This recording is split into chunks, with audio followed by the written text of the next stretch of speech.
সাবেক প্রধানমন্ত্রী শেখ হাসিনার মৃত্যু হয়েছে। বুধবার সকালে এই দুর্ঘটনা ঘটে, এতে আরও 19 জন আহত হয়েছে। পুলিশ জানায় নিহতদের মধ্যে 3 নারী, 1 শিশু রয়েছে। লখনৌ আগ্রা এক্সপ্রেসওয়েতে বিহার থেকে দিল্লিগামী একটি দ্বিতল বাসের সাথে একটি লরির সংঘর্ষে এই দুর্ঘটনা ঘটে। আহতদের হাসপাতালে নেওয়া হয়েছে, বেশিরভাগের অবস্থাই আশঙ্কাজনক। কি অবস্থায় আছেন শেখ হাসিনা হয়তো আর জীবিত নেই, তিনি মৃত্যুবরণ করেছেন। ইন্না লিল্লাহি ওয়া ইন্না ইলাইহি রাজিউন। আওয়ামী লীগের সভাপতি শেখ হাসিনা কিছুক্ষণ আগে মারা গেছেন। এখন ব্রেকিং নিউজ হচ্ছে কোন অনলাইনে পর্যন্ত আর ফেরা হলো না। হাসপাতাল থেকেই চিরনিদ্রায় এক সময়ের দাপুটে নেতা, আলোচিত সমালোচিত সাবেক প্রধানমন্ত্রী, তিনি বাংলাদেশের সাবেক প্রধানমন্ত্রী শেখ হাসিনা। শেখ হাসিনার মৃত্যু আর চাপিয়ে রাখা সম্ভব হয়নি। দল আওয়ামী লীগের চক্রান্ত ছিল শেখ হাসিনা 5 দিন আগে মারা গেলেও সেটি ধামাচাপা দিয়ে নেতাকর্মীদেরকে চাঙ্গা রাখবে। কিন্তু এবার বেরিয়ে আসলো চাঞ্চল্যকর তথ্য। ইন্ডিয়ার গণমাধ্যম থেকেই প্রকাশিত যেই ট্রেন দুর্ঘটনা ঘটেছে সেখানে উপস্থিত ছিলেন শেখ হাসিনা এবং তিনি হসপিটালে চিকিৎসাধীন ছিলেন এবং সেখান থেকেই তিনি দুনিয়ার মোহ ত্যাগ করেছেন। এবং যে কনফারেন্সে শেখ হাসিনাকে যুক্ত হওয়ার আহ্বান জানানো হয়েছিল সেটি আগেই রেকর্ড করা ছিল এবং সেই কনফারেন্সে পূর্বে রেকর্ড করা ভিডিওটি প্লে করে শেখ হাসিনার জীবিত থাকার বিষয়টি নিশ্চিত করেছিলেন। কিন্তু ইতিমধ্যে সেটি যে পূর্বের রেকর্ড করা ছিল সেটি প্রকাশ পেয়েছে। এবার শেখ হাসিনার মৃত্যু নিয়ে চাঞ্চল্যকর যে তথ্যগুলো রয়েছে সেগুলো এক এক করে দেখতে থাকবেন। আপনিও শেখ হাসিনার মৃত্যুতে খুশি কিনা কমেন্ট অপশনে জানাবেন। চলুন দর্শক, আমরা সম্পূর্ণ ভিডিওগুলো এক এক করে দেখে আসি। ভিডিওতে লাইক দিয়ে নিজের মতামত লিখতে থাকুন। তো স্বৈরাচার শেখ হাসিনার মৃত্যু নিয়ে হঠাৎ করে গুঞ্জন শুরু হয়েছে। গতকালকে থেকে অনলাইন অফলাইন বিভিন্ন জায়গায় আলোচনা শুরু হয়েছে যে আদতে শেখ হাসিনা বেঁচে আছেন না মারা গিয়েছেন, কি অবস্থায় আছেন, এটা এখন জনগণ জানতে চায়। এর কয়েকটা অন্যতম কারণ হচ্ছে, শেখ হাসিনার মাত্র 2 দিন আগেও লন্ডনে একটা ভাষণ দেওয়ার কথা ছিল, যেই ভাষণটা জনগণ মনে করেছিল যে তিনি সরাসরি লাইভে এসে সেই ভাষণটা দিবেন এবং তাকে সংযুক্ত করা হবে সরাসরি স্ক্রিনে। কিন্তু তার একটি অডিওর মাধ্যমেই সেখানের সমাবেশকে সমাপ্ত করতে হয়েছে এবং অডিওটা তিনি কোথায় বসে দিয়েছেন, কিভাবে দিয়েছেন, আদৌ অডিওটা সত্য কিনা, এটা নিয়ে এখন লন্ডনের আওয়ামী লীগের নেতাকর্মীরা বেশ হতাশ। তারা এখন অনেকেই মনে করছেন যে শেখ হাসিনা হয়তো আর জীবিত নেই, তিনি মৃত্যুবরণ করেছেন।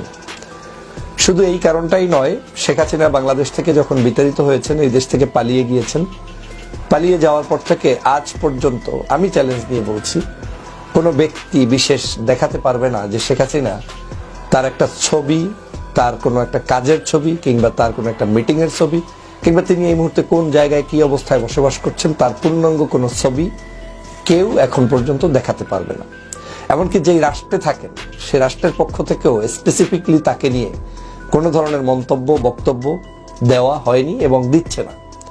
সম্পূর্ণ গোপনভাবে তিনি কি আদৌ জীবিত আছেন কিংবা মৃত্যুবরণ করেছেন সেটা এখন জনগণ জানতে চায়। জনমনে প্রশ্ন উঠেছে, জনগণ এখন প্রশ্ন রাখা শুরু করেছে যে হয়তো শেখ হাসিনা আদতেই আর পৃথিবীতে বেঁচে নাই। তার এই অডিওগুলো এই নেতাকর্মীদেরকে মিথ্যা প্রলুব্ধ করে উজ্জীবিত করার জন্য হয়তো কেউ না কেউ বিভিন্ন মাধ্যমে বানানোর চেষ্টা করছেন, বানিয়ে প্রচার করছেন। কারণ এই আওয়ামী লীগ নামক পতিত এই সংগঠনটি শেখ হাসিনার যদি শেষ হয়ে যায় তাহলে তো এই সংগঠনের আর কিছুই থাকে না। যদিও শেখ হাসিনা শেষ হয়েই গিয়েছেন, তিনি আর নেই, তিনি জীবিত থাকলেও নেই, তিনি মারা গেলেও নেই। কারণ তার মানুষদেরকে তিনি রাস্তায় ফেলে রেখে তারপরে 5ই আগস্ট বাংলাদেশ থেকে পালিয়েছে। আমরা কোনো মানুষের মৃত্যু কামনা করি না, কিন্তু আমরা কোনো মানুষ যখন হাজার হাজার মানুষকে মৃত্যুবরণ করায়, গুলি করে নির্বিচারে হত্যা করে, তার জন্য সহমর্মিতাও আমরা দেখাতে পারি না। প্রশ্নই আসে না। যে কোনো মানুষের মৃত্যুতে মানুষ কষ্ট পায়, কিন্তু বাংলাদেশে আওয়ামী লীগের যারা অপকর্ম করেছে, নির্বিচারে মানুষদেরকে হত্যা করেছে, তাদের মৃত্যুর সংবাদগুলো শুনলে বাংলাদেশের মানুষ কেমন জানি সেখানে শুকরিয়া আদায় করে এবং এটা নিয়ে কারো কোনো ক্ষোভ নেই, কারণ সবাই মিলে এটাকে স্বাচ্ছন্দ্য বোধ করে। যদিও এটা হওয়া উচিত নয়, কিন্তু এটা তাদের কর্মের ফসল, কর্ম যেমন তেমনই। আজ যে মৃত্যুর সংবাদটি আমি আজকের আপনাদের সামনে কথা বলছি বা সন্দেহ পোষণ করছি, এটা আমার নয়। এখন অনলাইনের সব জায়গায় ঘুরে ফিরে টকশোতে সহ বিভিন্ন জায়গায় মানুষের আলোচনা শুরু হয়েছে যে আসলে শেখ হাসিনা বেঁচে নেই, তিনি মৃত্যুবরণ করেছেন। প্রশ্নবিদ্ধ এক বিচারের মধ্য দিয়ে আমাদের দেশের উল্লেখযোগ্য আলেমদেরকে ফাঁসিতে ঝুলিয়ে হত্যা করা হয়েছে। আমরা এই বিচার নিশ্চিত না করা পর্যন্ত দুনিয়ার কোন শক্তি নাই আমাদেরকে রাজপথ থেকে উৎখাত করবে। প্রিয় সহযোদ্ধ, আপনারা জানেন ক্ষমতার লোভে অনেক রাজনৈতিক দল আওয়ামী লীগকে মাফ করে দেওয়ার আলাপ তুলেছে।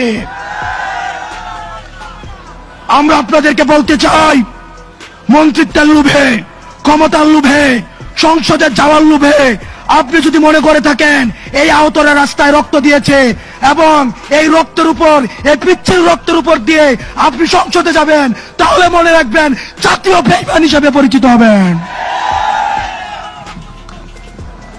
যে আওয়ামী লীগ এখনো পর্যন্ত একটা সরি পর্যন্ত বলে নাই, এখনো পর্যন্ত তার অপরাধ স্বীকার করে নাই, তাদের সাথে কিসের রিকনসিলিয়েশন? তারা ক্ষমা চাওয়ার আগে, তারা ক্ষমা চাওয়া তো দূরে থাক, তারা এখন হত্যার হুমকি দিচ্ছে বিদেশে বসে। কিন্তু আমরা দেখছি মুরব্বীদের মধ্যে তাদের জন্য মায়া হচ্ছে। মনে রাখবেন, যারা এই রিকনসিলিয়েশনের আলাপ তুলছেন, আওয়ামী লীগকে নির্বাচনে দেখতে চাচ্ছেন, আপনারা ক্ষমতামুখী, আর আমরা আহত এবং যারা জীবন্ত শহীদ, আমরা হচ্ছে জনতামুখী। যতদিন পর্যন্ত